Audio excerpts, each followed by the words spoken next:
ஆளுநருடைய பேட்டியில அவர் ஒரு ஆழ்ந்த கவலையை தெரிவிப்பது என்ன அப்படின்னா, தமிழ்நாட்டில் இருக்கக்கூடிய அரசியல் கலாச்சாரம் தான் எனக்கு மிகுந்த கவலையை தருகிறது அப்படின்ட்டு சொல்றாரு. அது என்ன கலாச்சாரம்? ஆனா இந்த மாநிலத்தில் இருக்கக்கூடிய மக்கள் பண்பட்டவர்களாக இருக்கிறார்கள். ஆனால் இங்க இருக்கக்கூடிய அரசியல் கலாச்சாரம் எனக்கு கவலை தருகிறது அப்படிங்கிறார் சார். அதை எப்படி சார், அதை எந்த கோணத்தில் நாங்க பார்க்கணும் சார்? அதை இல்ல, அவருடைய அனுபவத்திலே வட மாநிலங்களிலே பிறந்து அங்கேயே பல காலம் தமிழகத்திற்கு ஆளுநராக வருவதற்கு முன்பாக அவர் வேலை பார்த்து அவர் பார்த்த பீகார் அரசியல் களங்கள், உத்தரப்பிரதேச அரசியல் களங்கள், ராஜஸ்தான், மத்திய பிரதேசம் போன்ற அவருடைய மாநிலத்தில் இருந்த பீகாருடைய அரசியல் களங்களை எல்லாம் பார்த்துட்டு ஆட்டு மந்தைகள் போல் மக்களை வீட்டிலே முடக்கி விட்டு ஒரே நபர் சென்று அந்த கிராமத்தினுடைய மொத்த வாக்குகளையும் செலுத்துகிற ஒரு தேர்தல் முறையை கொண்டு வந்திருப்பது என்பதும், நம்ம அரசாங்கம் நமக்கு இதை தரணும், நமக்கு கல்வியை தரணும், நமக்கு சுகாதாரத்தை தரணும், இதெல்லாம் அரசாங்கத்தினுடைய ஒரு அடிப்படை கடமை. அந்த கடமை இந்த அரசாங்கம் செய்யவில்லையே என்கிற அளவிற்கு கூட அந்த மக்கள் விழிப்புணர்வோடு இல்லாத மாநிலத்தில் பிறந்து வளர்ந்த கவர்னர், அதே போன்ற மாநிலங்களிலே பல ஆண்டு காலம் பணி செய்து வந்திருக்கிற ஆளுநர் அவர்களுக்கு இங்கே அறிவுபூர்வமாக அரசியலை மக்களுக்கு கற்றுக் கொடுத்திருக்கிற ஒரு திராவிட இயக்கத்தினுடைய அந்த அரசியல் பண்பாடு என்பதும் இன்றைக்கு வரைக்கும் அறிவு திருவிழா என்கிற பெயரிலும் பயிற்சி பட்டறைகள் என்பதின் பெயரிலும் திராவிட இயக்கத்தினுடைய சித்தாந்தங்களையும் கொள்கை ரீதியான அரசியல் களத்தை இந்த மண்ணில் ஒரு நூற்றாண்டு காலமாக நாம் மக்களை வழிநடத்தி செல்வது என்பதும், மாநில உரிமைகளை எப்படி ஒன்றிய அரசிடம் மாநில அரசுகள் கேட்டு பெறுவதற்கு போராடி கொண்டிருக்கிறார்களோ அதே உரிமையை, தனக்கான உரிமையை, கொஞ்சம் எக்கோ வருது, செக் பண்ண சொல்லிடுறேன் சார், தனக்கான மக்கள் தங்களுக்கான உரிமையை கேட்டு பெறுகிற இடத்தில், தங்களுக்கான உரிமையை கேட்டு பெறுகிற இடத்தில் தமிழக மக்களை அறிவுபூர்வமாக சிந்திக்க வைத்திருக்கிற நூற்றாண்டு கால அரசியல் பாரம்பரியம் கொண்ட தமிழகம் அவருக்கு வித்தியாசமா தான் தெரியும். ஏன்னா அவர் பீகார் மட்டுமே பார்த்து வந்தவர், மற்ற மாநிலங்களை பார்த்தவரை தமிழ்நாட்டில் ஒரு வித்தியாசமா அவருக்கு தெரிஞ்சிருக்கும். இப்படி எல்லாமா மக்களுக்கு அறிவுபூர்வமான சிந்தனையை ஒரு அரசியல் கட்சியினர் ஊட்டுவார்கள்? இப்படியா மக்கள் விழிப்புணர்வோடு தேர்தல் களத்தை சந்திப்பார்கள்? இதெல்லாம் தப்பாச்ச, இப்படிலாம் நம்ம பார்த்ததே இல்லையே நம்ம வாழ்க்கையில அவருடைய அனுபவம் தான் எங்கள் அரசியல் கலாச்சாரம் இங்கே கெட்டு போயிருக்கிறது என்று அவர் சொல்லுவதற்கான அடிப்படை காரணம். இதுல முதல்ல வேலூர் இப்ராஹிம் பேசுகிற பொழுது தோழர் என்ன சொன்னாரு, தமிழகத்திற்கு எது தடையாக இருக்கிறதோ அதைத்தான் ஆளுநர் பேசினாரு அப்படின்னு ஒரு வார்த்தையை சொல்லிதான் முதலில் ஆரம்பிச்சார். முதல்ல உங்களுக்கு என்ன புரியலைன்னா, ஒரு மாநிலம் வளர்ந்து இருக்கிற மாநிலம், பொருளாதாரத்தில் இன்றைக்கு 2வது இடத்தில் இருக்கிற மாநிலம், பொருளாதார வளர்ச்சியில் இன்றைக்கு முதல் இடத்தில் இருக்கிற மாநிலம், 11.9% ஜிடிபி வளர்ச்சியோடு இந்தியாவிலேயே எந்த மாநிலமும் தொடக்கூடாத தொட முடியாத இடத்தில், குஜராத் 7.3, மகாராஷ்டிரா 7.4, இவ்வளவுதான் என்கிற நிலையில் 11.9% ஒரு மாநிலம் எட்டி இருக்கிறது என்று சொன்னால், எங்கேயாவது அமெரிக்காவில் ட்ரம்ப் கிட்ட போய் மண்டியிட்டு கடன் வாங்கிட்டு வந்தாங்களா, இல்ல லண்டனுக்கு போனாங்களா, இல்ல எந்த நாட்டுல போய் அங்க இருக்கிற மக்கள்கிட்ட எல்லாம் பணத்தெல்லாம் வாங்கிட்டு இங்க கஜானால போட்டு பொருளாதாரம் வளர்ந்துருச்சுன்னு சொன்னாங்களா? எப்படி ஒரு மாநிலத்தினுடைய பொருளாதாரம் வளரும்? எப்படி ஒரு மாநிலத்தினுடைய கல்வி வளரும்? எப்படி இடைநிற்ற மாணவர்கள 34% மாணவர் சேர்க்கை உயர்கல்வியில் அந்த பெண் குழந்தைகளுடைய சேர்க்கை உயர்ந்திருக்கிறது என்று சொன்னால் அது எப்படி உயரும்? தமிழ் புதல்வன் திட்டத்தின் மூலமாக, நான் முதல்வன் திட்டத்தின் மூலமாக இந்திய ஒன்றிய அரசு அறிவித்திருப்பதில் 70% உயர்கல்வி கற்று வருகிற மாணவர்கள் திறன் மிகுந்த மாணவர்களாக தமிழகத்தில் வருகிறார்கள் என்று ஒன்றிய அரசாங்கத்தினுடைய புள்ளி விவரம் கொடுத்திருக்கிற விவரங்களை எல்லாம் இவர் அறிந்திராமல் ஏதோ தமிழகத்துல தமிழ் மொழி, பண்பாடு, கலாச்சாரம், மொழி இதுதான் தடை என்று பேசுவதற்கு இங்க ஆளுநர் தேவையில்லை. ஆளுநர் இங்கே சனாதனத்தால், RSS இந்துத்துவ இயக்கத்தால் தமிழகத்தில் கலவரத்தை ஏற்படுத்துவதற்காக அனுப்பி வைக்கப்பட்டவர் தான் ஆளுநர்.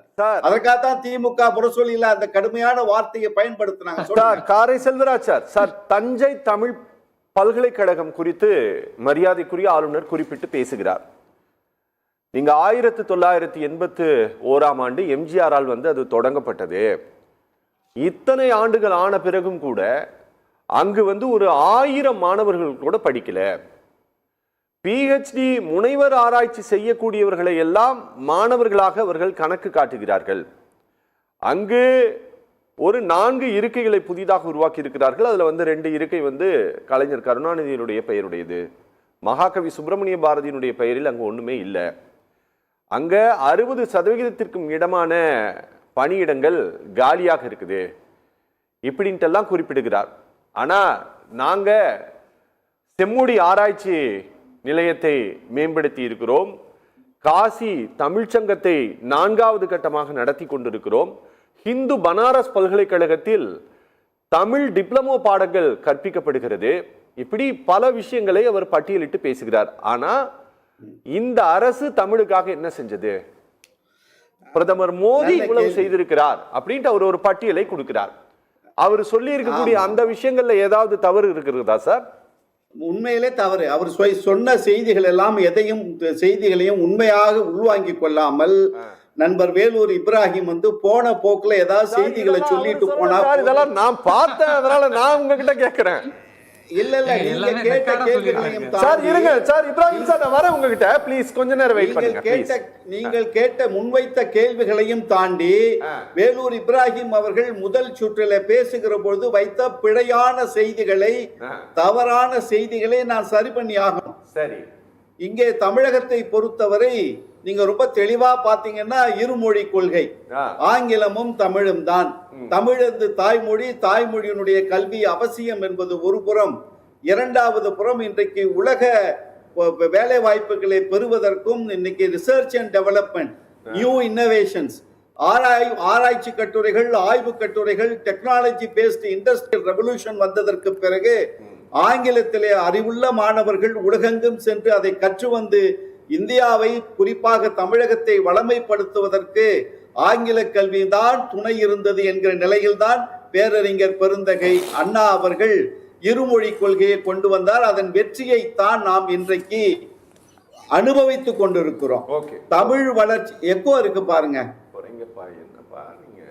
தமிழ் வளர்ச்சிக்காக, தமிழ் மொழியின் வளர்ச்சிக்காக கடந்த 4.5 ஆண்டுகளில் இந்த அரசாங்கம் செய்திருக்கிற ஒரு முக்கியமான ஒரு 5-6 செய்திகளை நான் சுருக்கமாக குறிப்பிடுறேன். சிறந்த தமிழ் நூல்கள் 33 பிரிவுகளை குறிப்பிட்டு அந்த நூல்கள் வருகிற நூல்களுக்கு 50% அச்சுக்கான செலவோ அல்லது 50,000 ரூபாய் உதவித்தொகை கொடுத்து 33 பிரிவுகளில் வருகிற சிறந்த நூல்களை அரசாங்கம் உதவியோடு கொண்டு வருவதற்கு துணை நிற்பது என்பது ஒரு மிகப்பெரிய தமிழ் வளர்ச்சி.